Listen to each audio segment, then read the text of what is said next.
वैष्णवीजवळ कसपटे कुटुंबियांकडे सुपूर्द करण्यात आले। बाणेर हायवेवर एका अज्ञाताने आजोबा अनिल कसपटेंकडे बाळ सोपवल्याची माहिती कसपटे कुटुंबियांनी दिली। अगवणे कुटुंबातली मोठी सून मयुरीला ही मारहाण करण्यात आली। धीर शशांक आणि नंदेकडून तिचा छळ करण्यात आलेला आहे आणि या मारहाणीचे फोटो आणि व्हिडिओ समोर आलेत। सर्वाधिक छळ नंदेकडूनच करण्यात आल्याचं मयुरीने म्हटलंय। लग्न झाल्यानंतर 6 महिन्यांनी धीर शशांक आणि नंदेकडून छळ सुरू होता असं मयुरीने म्हटलंय। वैष्णवी मृत्यू प्रकरणी कठोर कारवाई केली जाईल। या प्रकरणाची सखोल चौकशी केली जाईल असं आश्वासन मुख्यमंत्री देवेंद्र फडणवीस यांनी दिलं। मी फक्त हगवणे कुटुंबाच्या लग्नाला उपस्थित राहिलो। पक्षातील लोकांनी चूक केली तर माझा काय संबंध असा सवाल अजित पवार यांनी विचारला। सासरा पळून गेला पण पळून जाणार कुठे असं अजित पवार म्हणाले। उपमुख्यमंत्री अजित पवारांनी कसपटे कुटुंबियांशी संवाद साधलाय। 7 दिवसानंतर अजित पवारांचा वैष्णवीच्या कुटुंबियांशी त्यांनी संवाद केला। वैष्णवी हगवणे प्रकरणाशी माझा दुरान्वयीय संबंध नाही, या संदर्भात सविस्तर पत्रकार परिषद घेऊन बोलणार अशी प्रतिक्रिया उपमुख्यमंत्री अजित पवार यांनी दिली। वैष्णवी हगवणे आत्महत्या प्रकरणावर खासदार सुप्रिया सुळे यांनी प्रतिक्रिया दिली। फरार आरोपींना लवकरात लवकर अटक व्हावी अशी मागणी सुप्रिया सुळे यांनी केली। तर अजितदादा फक्त लग्नाला गेले होते, त्याचा याच्याशी काही संबंध नाही असं वक्तव्यही सुप्रिया सुळे यांनी केलं। वैष्णवी मृत्यू प्रकरण हे निंदनीय कृत्य आहे। या प्रकरणातील नराधमांवर कारवाई झालीच पाहिजे। पक्षातील आहे म्हणून कोणालाही पाठीशी घातलं जाणार नाही असं खासदार सुनील तटकरे म्हणाले। अदिती तटकरेंनी वैष्णवी हगवणेच्या कुटुंबियांची भेट घेतली। यावेळी त्यांनी त्यांच्या कुटुंबियांचं सांत्वन करत कठोर कारवाईचं आश्वासन दिलं। वैष्णवी हगवणे आत्महत्या प्रकरणात पोलिसांनी कसून चौकशी केली पाहिजे अशी प्रतिक्रिया मंत्री उदय सामंत यांनी दिली। तर हत्या असेल तर कठोरात कठोर कारवाई केली जाईल असंही सामंत म्हणाले। वैष्णवी हगवणे प्रकरण ताजं असतानाच पुण्याच्या हडपसरमध्ये हुंडा न दिल्याच्या छळाला कंटाळून विवाहितेनं आत्महत्या केली। देवकी पुजारी असं या आत्महत्या केलेल्या 22 वर्षीय महिलेचं नाव आहे। या प्रकरणात पतीसह सासू सासरे आणि दिराविरोधात गुन्हा दाखल करण्यात आला। अभिनेता सलमान खानच्या सुरक्षेत मोठी चूक झाली आहे। राष्ट्रवादीचे माजी मंत्री बाबा सिद्दीकी यांची गोळ्या घालून हत्या करण्यात आली। त्यानंतर सलमान खानच्या सुरक्षेत मोठी वाढ करण्यात आली आहे। ही सुरक्षा भेदत एका महिलेनं थेट सलमान खानच्या घरात प्रवेश केल्याची माहिती समोर आली आणि या तरुणीला पोलिसांनी अटक केली। धुळ्यातील विधिमंडळ समिती रोकड प्रकरणात विधिमंडळाचे संशयित कक्ष अधिकारी किशोर पाटलांचं निलंबन करण्यात आले। विधिमंडळाकडून चौकशी समितीची स्थापनाही करण्यात आली आहे। मुख्यमंत्र्यांच्या सूचनेनंतर विधिमंडळाकडून ही कारवाई करण्यात आली। माओवाद विरोधी अभियानाचे अतिरिक्त पोलीस अधीक्षक यतीश देशमुख यांची पालघरच्या पोलीस अधीक्षक पदावर बदली करण्यात आली। यतीश देशमुख यांच्या नेतृत्वात 26 माओवाद विरोधी अभियान यशस्वीपणे राबवल्यानंतर 28 माओवाद्यांना त्यांच्या नेतृत्वात कंठस्नान घालण्यात यश आलं। बुलढाण्याचे जिल्हा पोलीस अधीक्षक विश्व पानसरे यांची बदली झाली आहे। निलेश तांबेंची बुलढाण्याच्या पोलीस अधीक्षकपदी नियुक्ती करण्यात आली आहे। हेरगिरीच्या आरोपाखाली अटक केलेली ज्योती मल्होत्रा ही मुंबईलाही आल्याचं समोर आलंय। ज्योती मल्होत्राने 4 वेळा मुंबई दौरा केल्याचं उघड झालंय। ज्योती मल्होत्राचा मुंबई दौरा आता सुरक्षा यंत्रणांच्या रडारवरती आला। ज्योती मल्होत्राने 2024 मध्ये 3 वेळा तर 2023 मध्ये एकदा मुंबईचा दौरा केला होता। पाकिस्तानसाठी हेरगिरी करणाऱ्या आरोपींनी मोठी कबुली दिली। पाकिस्तानी उच्चायुक्तालयात त्यांना भारतीय सिम कार्ड मागण्यात आल्याची कबुली देण्यात आली आहे। अन्य दुसऱ्या व्यक्तीच्या नावावर असलेल्या सिम कार्डची मागणी पाकिस्तानकडून करण्यात आली। यूट्यूबर ज्योती मल्होत्राला कोर्टाने 4 दिवसांची पोलीस कोठडी सुनावली आहे। पाकिस्तानची हेर ज्योती मल्होत्राची पोलीस कोठडी संपल्यानंतर तिला हिसार कोर्टात हजर करण्यात आलं होतं। पाकिस्तानी दूतावासातील कर्मचारी दानिश संदर्भात मोठा खुलासा समोर आलेला आहे। दानिश हा ISIचा एजंट असल्याची माहिती समोर आली आहे। सुरक्षा यंत्रणेच्या तपासातून ही माहिती समोर आली आहे। चिपळूणमध्ये तिरंगा सन्मान रॅलीचं आयोजन करण्यात आलं होतं। या रॅलीत सर्वपक्षीय नेते सहभागी झाले होते। तर चिपळूणकरांनीही या रॅलीला उत्स्फूर्त प्रतिसाद दिला। नांदेडमध्ये शिवसेनेकडून तिरंगा रॅली काढण्यात आली। भारतीय सैनिकांच्या समर्थनार्थ या रॅलीचं आयोजन करण्यात आलं। दरम्यान मोठ्या संख्येनं नागरिकांनी यात सहभाग नोंदवला। धाराशिवमध्ये शिवसेनेने भव्य तिरंगा रॅली काढलेली आहे आणि यावेळी मोठ्या संख्येने शिवसेनेच्या कार्यकर्त्यांनी रॅलीत सहभाग नोंदवला। रॅलीतून सैनिकांचा सन्मान करण्यात आला। पंढरपूरच्या मंगळवेढ्यात तिरंगा रॅली काढण्यात आली आणि यावेळी मोठ्या संख्येनं नागरिकांनी रॅलीत सहभाग नोंदवला।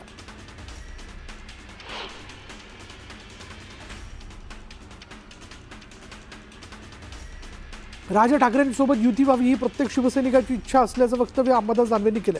तर राज ठाकरेंना उद्धव ठाकरेंनी सकारात्मक प्रतिसाद दिल्याचंही ते म्हणाले. दहशतवाद विरोधी मोहिमेत UAEने भारताला पाठिंबा दिलेला आहे. पूर्ण पाठिंबा दिला. डॉक्टर श्रीकांत शिंदेंच्या नेतृत्वातील शिष्टमंडळाने अबुधाबीला भेट दिली. यावेळी शिष्टमंडळाकडून ऑपरेशन सिंदूरच्या यशाची माहिती देण्यात आली. माझ्या मतदारसंघातील माळेगाव कारखान्याच्या निवडणुकीसंदर्भात आपण लक्ष घालू नये असं मुख्यमंत्र्यांना सांगितल्याची माहिती उपमुख्यमंत्री अजित पवारांनी दिली.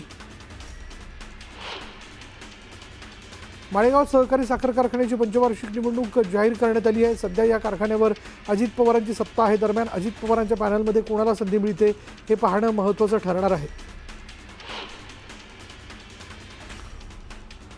छत्रपती संभाजीनगरमध्ये एसटीच्या पतसंस्थेच्या निवडणुकीच्या निकालादरम्यान जोरदार राडा झाला. निकालपत्राच्या आधी मतपेट्या बाहेर आल्यानं प्रश्न विचारत हा राडा करण्यात आला.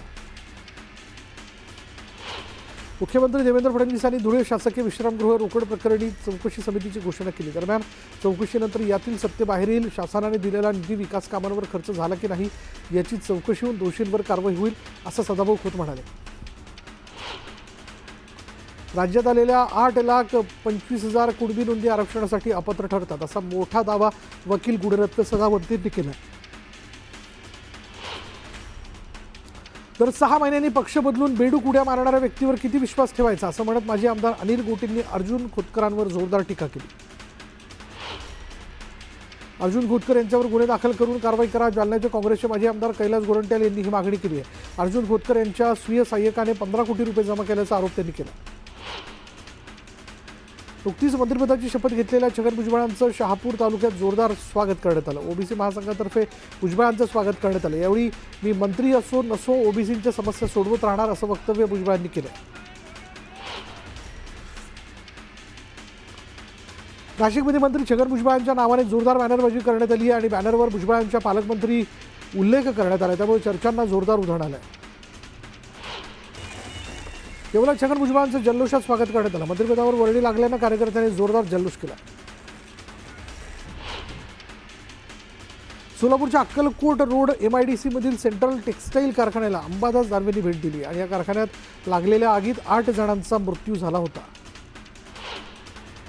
पंढरपूरच्या करमाळ्यात काँग्रेसच्या वतीनं आढावा बैठक घेण्यात आली. यावेळी स्थानिक स्वराज्य संस्थांच्या निवडणुकीबाबत कार्यकर्त्यांना मार्गदर्शन करण्यात आलं. नाशिकमध्ये माजी आमदार बच्चू कडूंनी घोड्यावर बसून तलवार नाचवलेली आहे. समताजी धनाजी पुरस्कार वितरण सोहळ्याच्या वेळी मिरवणुकीमध्ये त्यांनी ही तलवार नाचवली आणि त्यांच्या या कृत्याची राज्यात जोरदार चर्चा आहे.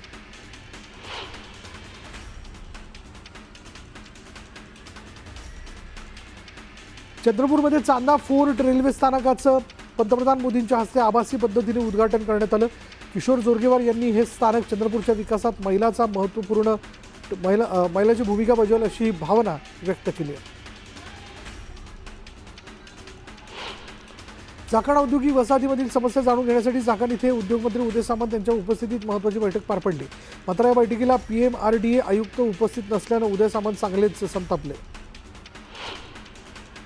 सांगलीच्या मिरजेतील ऐतिहासिक असणारं वॉनलेस रुग्णालय पुन्हा सुरू होणार आहे. या हॉस्पिटलचा उद्घाटन सोहळा 25 मे रोजी पार पडणारे रामदास आठवले आणि चंद्रकांत पाटील यांच्या उपस्थितीत या रुग्णालयाचं उद्घाटन होणार आहे. लातूर शहरात अवकाळी पावसाने जोरदार हजेरी लावली. जोरदार पावसामुळे रस्त्यांना नदीचं स्वरूप प्राप्त झाल्यानं जनजीवन विस्कळीत झालं. पुणे जिल्ह्यात हवामान विभागानं पावसाचा रेड अलर्ट दिला आहे. पुणे जिल्ह्यातील सर्व तालुक्यात पुढील काही तासात मुसळधार पावसाचा अंदाज वर्तवण्यात आला आहे. तर जिल्ह्यात अनेक ठिकाणी वादळी वाऱ्याचा अंदाज देखील वर्तवण्यात आला आहे. बुलढाणा जिल्ह्यात अवकाळी पावसाने जोरदार हजेरी लावली. पावसामुळे कांदा गहू ज्वारी पिकांसह वीटभट्टीवाल्यांचंही मोठं नुकसान झालं.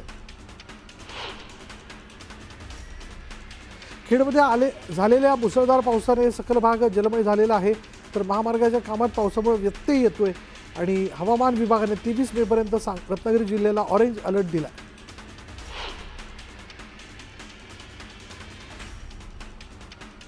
मान्सूनपूर्व पावसाचा तडाखा मालवणमधील बोटींनाही बसला आहे. सोसाट्याच्या वाऱ्यामुळे लाटांचा बोटींना तडाखा बसतोय आणि त्यामुळे पर्यटन व्यावसायिकांचं देखील मोठ्या प्रमाणात नुकसान झालं. इंदापूर तालुक्यात गेल्या 4 दिवसांपासून झालेल्या पावसामुळे भाजीपाल्याचं मोठं नुकसान झालंय. कांदा काकडी भाजीपाला या पिकांना फटका बसल्यानं शेतकरी हवालदिल झाला. कोल्हापूरच्या शिरोळमध्ये अवकाळी पावसाने जोरदार हजेरी लावली. यामुळे राजापूर बंधारा पूर्णपणे पाण्याखाली आल्यानं कर्नाटककडे जाणारी वाहतूक ठप्प झाली आहे. यामुळे वाहनधारकांना फटका बसला.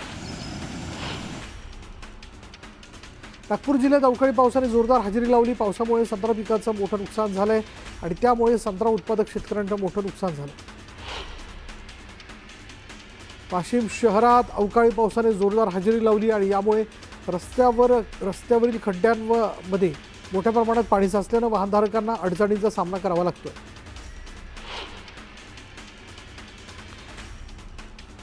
सिंधुदुर्गच्या आंबोली घाटात दरड कोसळल्याची घटना घडली. दरड कोसळल्यानं वाहतूक विस्कळीत झाली आणि सुदैवाने यात कोणतीही जीवितहानी झालेली नाही.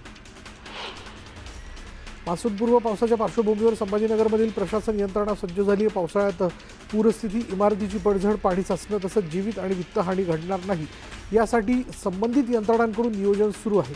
दरम्यान विभागीय आयुक्तांकडून मान्सूनपूर्व तयारीचा आढावा घेण्यात आला.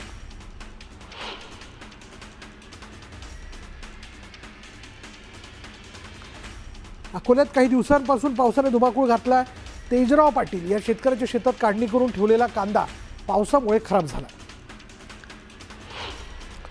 बुलढाणा जिल्ह्यात पावसाने शेतकऱ्यांचं अतोनात नुकसान झालेलं आहे. संबंधित कर्मचाऱ्यांना तात्काळ आदेश देऊन नुकसानीचे पंचनामे करून शासनामार्फत मदत करावी अशी मागणी शेतकऱ्यांनी तहसीलदारांना केली आहे. ठाण्याला मुसळधार पावसानं जोरदार झोडपून काढले आणि या वाघळे इस्टेट या परिसरात भिंत कोसळल्यानं अनेक वाहनांचं नुकसान झालं. तर लोकमान्य नगरमध्ये मोठं झाड पडलंय. सुदैवाने यात कोणीही जखमी झालेलं नाही.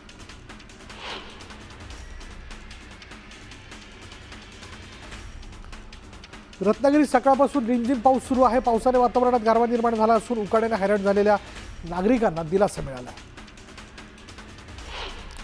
बीड जिल्ह्यात अवकाळीचा कहर सुरूच आहे. गेल्या 8 दिवसात पावसाने 50 हेक्टर क्षेत्रावरील पिकांचं मोठं नुकसान केलं तर वीज पडून 4 जणांचा मृत्यू झाला. रत्नागिरी जिल्ह्याला सलग 3ऱ्या दिवशी पावसाने झोडपलं. गेल्या 24 तासात रत्नागिरीत 43 मिलीमीटर पावसाची नोंद करण्यात आली. पावसामुळे दक्षिण सोलापूर तालुक्यातील आंबा पिकांचं मोठं नुकसान झालं. मनगोळी गावात पावसामुळे एकाच शेतकऱ्याच्या 250 ते 300 केसर आंब्याच्या झाडांना फटका बसला.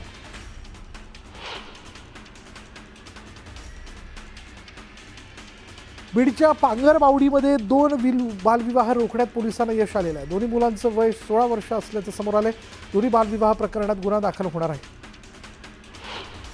बुलढाण्यात पीक विम्याची रक्कम शेतकऱ्यांना मिळण्यास सुरुवात झाली. मात्र काही शेतकऱ्यांची रक्कम बँकनं होल्ड केल्यानं शिवसेना पदाधिकाऱ्यांनी बँकेला जाब विचारला. शिवसेना पदाधिकाऱ्यांमुळे शेतकऱ्यांचे होल्ड केलेले 41,000 मिळण्यास मदत झाली. जळगाव शहरातील 103 इमारती धोकादायक बनल्यात. त्यामुळे 24 तासात या इमारती खाली करण्याची नोटीस महापालिकेनं बजावली आहे. 2 वर्षांपूर्वी इमारत दुर्घटना घडली होती. त्यामुळे पुन्हा अशी घटना घडू नये यासाठी प्रशासन अलर्ट मोडवर आलं.